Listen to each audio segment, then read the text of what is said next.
Utang ina mo talaga, Sara Duterte. Ano na naman tong kumakalat na balita? Lahat na lang kinarir mo. Tang ina ba naman, mga minamahal? Imagine nai-issue ka na sa pagnanakaw. Kaya ka nga nai-impeach. Nai-issue ka pa sa panggagansyo, pagta-travel, gamit ang pondo ng bayan. Meron ka pang tinatawag na tokhang-tokhang. Ngayon, ano tong kumakalat na issue? Kaya ka pala pumupunta sa ibang bansa kasi nagpalaglag ka ng bata? Uy, ang tanong ko, sino yung kabembangan mo kung totoo man tong putang inang balitang kumakalat na to? And totoo nga naman yung sinasabi, 'di ba? Na katawan mo, pipiliin mo kung ano yung gusto mo. Pero ito yung ito yung napakagagong ginawa mo. Ginawa mo yan. Oo. Sinarapan ninyo yung mga gabi ng lagim. Tapos nung may nabuo na, anong kasalanan ng sanggol para ipa-abort mo? Tingnan nyo naman yan, oh. Kung totoo man. Kung totoo. Kaya ka mayat-maya pumupunta ng ibang bansa? Kasi nagpalaglag ka? Ito, gusto namin tong malaman. Totoo ba tong kumakalat na balitang to? Kasi ako, ayoko manira. Hindi ka naman sumasagot sa impeachment. Meaning, totoo ba yon? Silent means yes? Ngayon, gusto naming marinig dito. Totoo ba na nagpalaglag ka ng bata, Sara Duterte?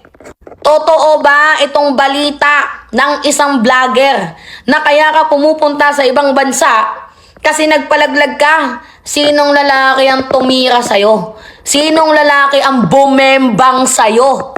Putang ina ka talaga. Kinakahiya ka naming mga babae, nakakasuka ka. Mas malala ka pa sa pokpok. Kung sa bagay, sabi mo nga ikaw yung presidente ng impyerno. Talaga nga namang pinanindigan mo. Well, see you. Yun lang. Ano ba talaga ang laman ng rant na to? Wala namang ebidensya. Puro mura, haka-haka, at character assassination. Paulit-ulit niyang sinasabi, kung totoo man, gusto naming malaman, totoo ba itong kumakalat na balita? Ibig sabihin, aminado siyang wala siyang proof, mga kababayan. Pero despite that, diretsahan pa rin siyang nag-aakusa tungkol sa abortion, sexual activity, at private life ni VP Sara Duterte. Hindi ito investigative commentary.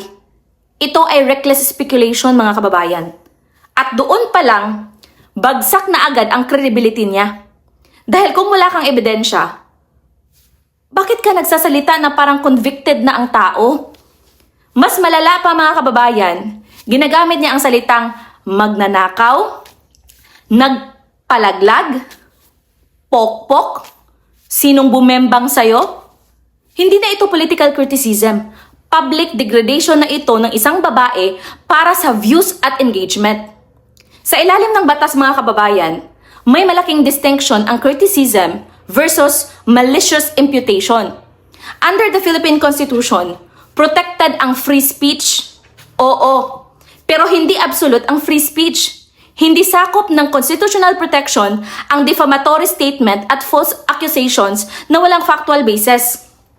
At under cyber libel principles, mga kababayan, kapag nag-impute ka ng immoral act, wala kang proof, publicly mo pinakalat at nakakasira ito ng reputasyon, pwedeng magkaroon ng legal consequences.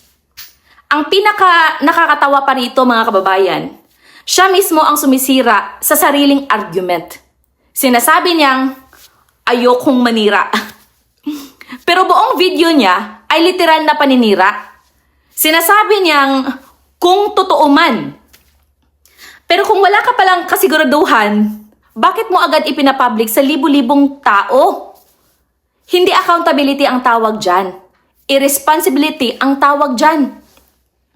At isa pang malaking problema, mga kababayan, ginagamit niya ang personal at sexual insults laban sa isang babaeng public official imbis na mag-focus sa actual policies, legal findings o documented evidence. Kapag ang political discourse bumabagsak sa sinong bumembang sayo, wala nang intellectual argument doon. Emotional hysteria na lang. Hindi na ito political criticism, mga kababayan. Moral recklessness na ito. At dito pumapasok ang biblical lens. Sa Biblia, hindi lang actions ang hinahatulan, pati dila at intensyon ng tao. Sabi sa Proverbs, chapter 10, verse 18, it says there, "Whoever spreads slander is a fool." Malinaw iyon. Ang taong nagpapakalat ng paninirang walang patunay ay hindi tinatawag na matapang, alis siya sa Biblia. Tinatawag siyang foolish, buang sa Bisaya.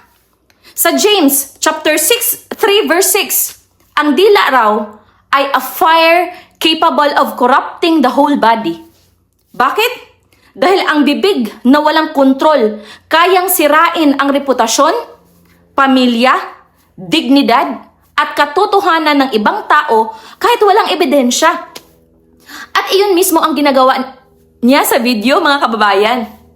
Mas mabigat pa rito ang Exodus chapter 20 verse 16. It says there, "You shall not bear false witness against your neighbor." Hindi kailangan ng korte para maintindihan ito. Kapag nagbibintang ka publicly nang wala kang proof, pumapasok ka sa espiritu ng false witness. At ang mas ironic pa, mga kababayan, ginagamit niya ang moral outrage habang siya mismo ang gumagamit ng kabastusan, sexual degradation, at verbal abuse. Hindi moral superiority ang tawag dyan, mga kababayan. Self-righteous hypocrisy ang tawag dyan, Alicia. Sa Matthew chapter 7 verse 2, it says there, "For with the judgment you pronounce, you will be judged." Ibig sabihin, ang taong walang habas manghusga, manlait at magpahiya ng kapwa ay inalalagay din ang sarili niya sa parehong sukatan ng paghatol. At legally speaking, mga kababayan, hindi absolute ang free speech. Oo, protected ang criticism under the Constitution. Pero hindi protektado ang malicious at baseless accusations, lalo na kung walang ebidensya, public dissemination, at reputational damage ang resulta. Hindi depensa, Alicia, ang nagtatanong lang ako. Kung ang buong delivery mo ay accusatory na at designed para ipahiya ang tao, di ba?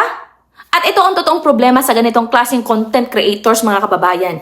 Hindi na nila hinahanap ang katotohanan. Hinahanap nila ang viral outrage. Mas madaling magmura kaysa mag-research. Mas madaling manira kaysa maglabas ng dokumento. Mas madaling mang-insulto kaysa maglatag ng legal evidence. Kaya bumabagsak ang discourse ng lipunan dahil ang chismis ginagawang political analysis at ang pambabastos ginagawang bravery. Kung talagang seryoso siya sa corruption issues, bakit hindi siya maglabas ng COA findings, official documents, authenticated reports, sworn testimonies, legal records, di ba? Kasi mas madaling mag-viral ang mura kaysa facts. At ito ang delikado sa ganitong klaseng vlogging, mga kababayan. Pinapalitan ang due process ng chismis, ang evidence ng chismis culture, at ang political analysis ng public humiliation. Sa dulo, wala siyang napatunayan kahit anong ano tungkol sa accusations niya. Ang napatunayan lang niya ay kaya niyang manghusga ng walang ebidensya, magpakalat ng unverified rumors, mang-insulto gamit ang sexual degradation, at gawing entertainment ang public humiliation. At sa biblical perspective, mga kababayan, ang taong walang kontrol sa kanyang dila habang nagpapakalat ng paninira ay hindi tanda ng wisdom. Tanda iyon ng spiritual immaturity at dangerous arrogance. Lastly, kapag ang source mo, Alicia, ay kumakalat na balita, hindi ka analyst, amplifier ka ng chismis. Yun lang.